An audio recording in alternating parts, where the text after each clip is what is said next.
However, there is another type of offender who not only inflicts emotional abuse, but damages the victim physically as well. This next man, Gerald, is a sadistic sex offender. As he'll tell us, he is sexually aroused by inflicting pain. The victim he's describing is his 9-year-old stepson. After about 2 years of molesting my son and all the pornography that I had been buying, renting, swapping, I had gotten my hands on some bondage and discipline pornography with children involved. And some of the reading that I had done and the pictures that I had seen showed total submission,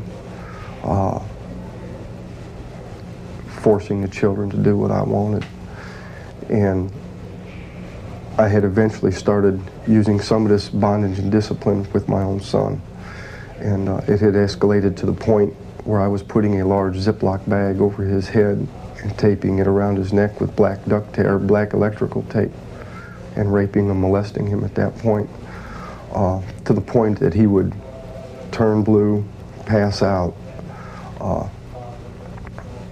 At that point, I would rip the bag off his head, not for fear of hurting him, but because of the excitement.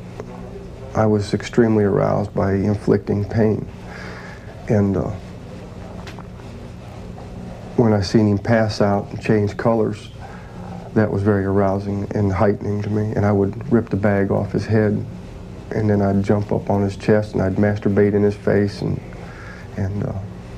make him suck my penis while he was, as he started to come back awake. While he was coughing and choking, I would rape him in the mouth. I used the same sadistic styled act of the plastic bag and the tape 2-3 times a week, and that went on for, I'd say, a little over a year. If I hadn't been arrested when I was, my stepson would be dead. I would have killed him. I had been fantasizing about killing a victim during the course of rape or molest about 5 or 6 months, all during the course of the molestation of my stepson when I was using the Ziploc or the plastic bag over his head. I had fantasized and thought about killing him, letting him go ahead and suffocate during the process of the molestation.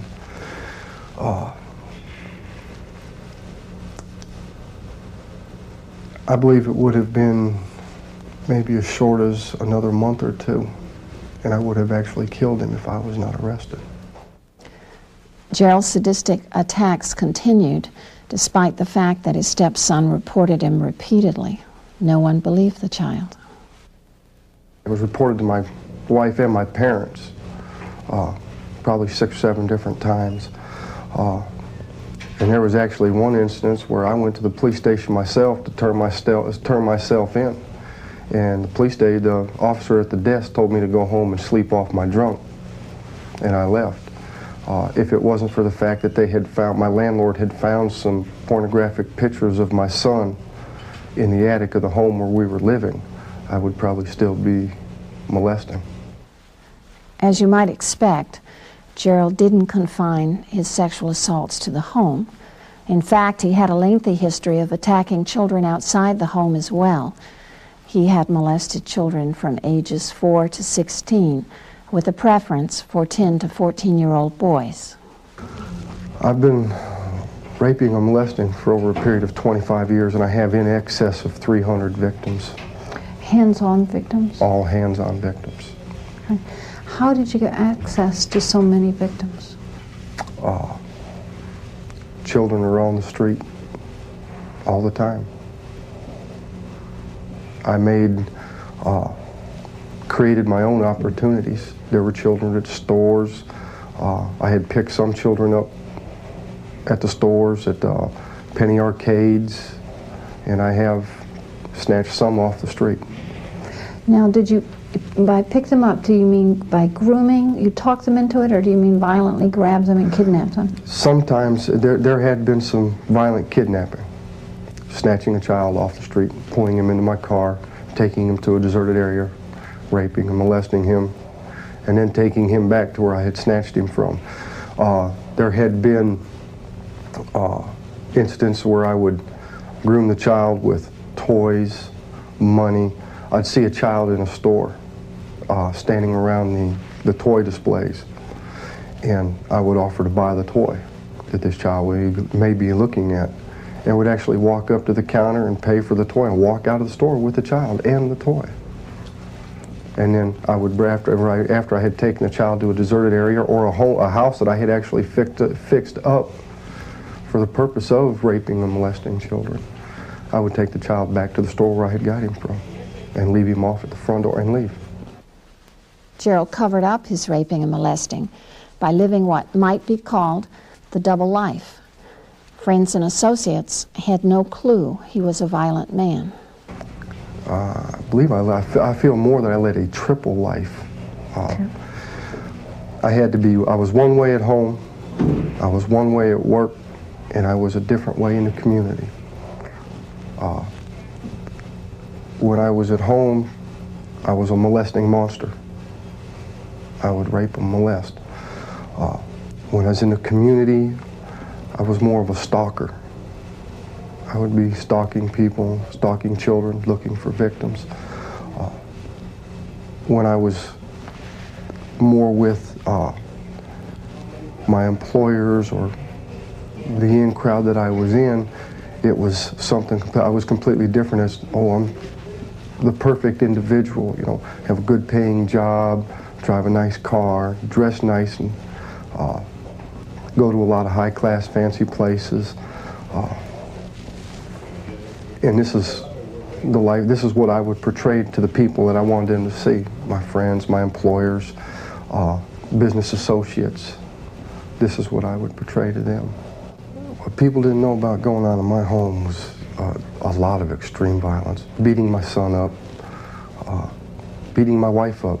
If my wife wouldn't have sex with me when I wanted it, where I or how I wanted it, I would beat her up and then rape her after I'd beat her. I had beaten my son into unconsciousness a number of times. And then I would keep him, sometimes kept locked up in the house until his bruises healed up.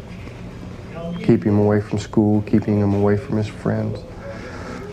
Nobody around me knew what I was doing. Nobody around my community knew that I was such a violent individual in the home. If they did, they never said anything, but I don't believe they ever knew, because I was completely and totally different outside of the house once I left the home. Even sadists often make thinking errors to rationalize the abuse, but these errors are different from the errors that non-sadists make. While non-sadists tell themselves that they are loving children, sadists such as Gerald often tell themselves that their victims deserve the treatment that they are getting. Well, I devalued all children, both step-in biological children and others' children. Mostly others and my stepchild. I told myself that my stepchild, because he wasn't mine, because he wasn't my biological son, that he was less than human anyway. Other people's children that I had raped and molested, they weren't mine. They weren't my biological children, so it didn't make any difference to me. I viewed children as a piece of meat. To me, children were a toy. Do what I wanted with and then throw it away. Gerald did make one unusual thinking error, which is not typical for this kind of offender. Even though he knew the children he was attacking were suffering and he wanted them to suffer because suffering was sexually arousing to him, he still managed to find a way eventually to maintain almost a dual kind of awareness. He was able to enjoy the suffering and at the same time still tell himself the child wanted it to happen. The thinking process that I used it with pain and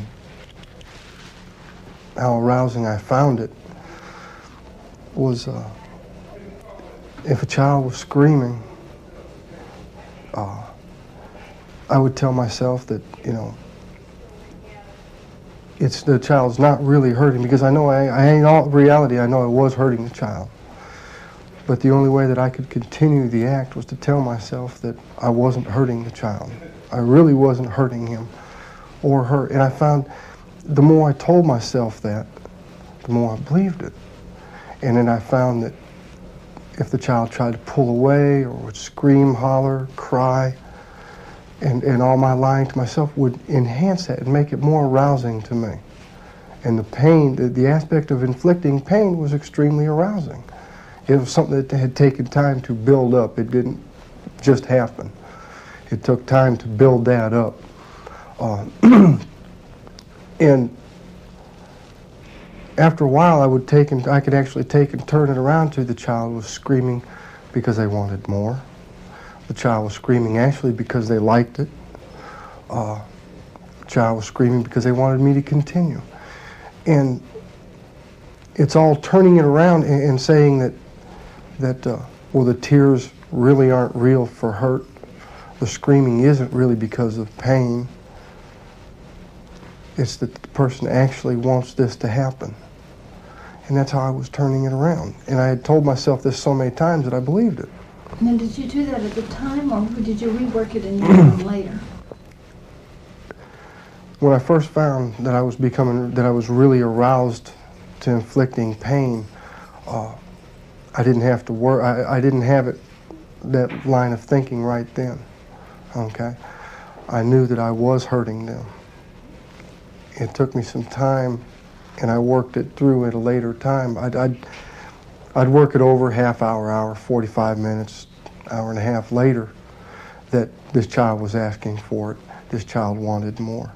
And the more that I thought about it that way, the more that I looked at it, there came a point in my life after 6-7 months of doing this that I didn't even have to change the thought process anymore. The immediate thought process was scream, pain, excitement. They wanted it.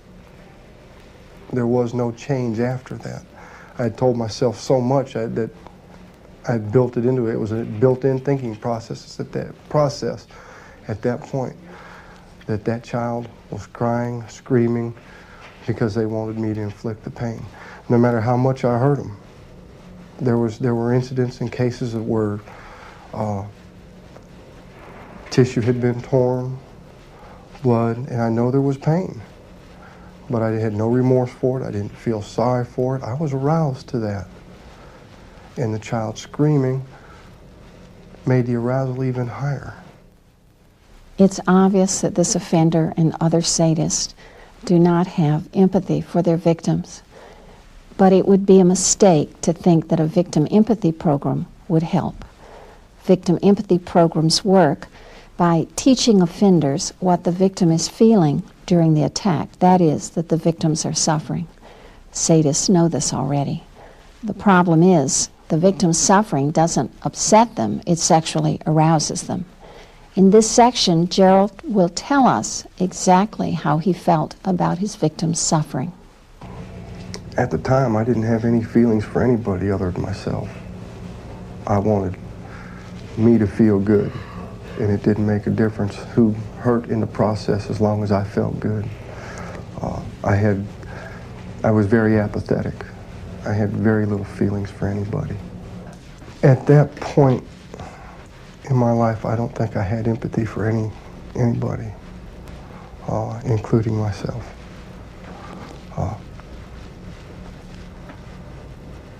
I'm not even sure I knew what empathy was at that point. I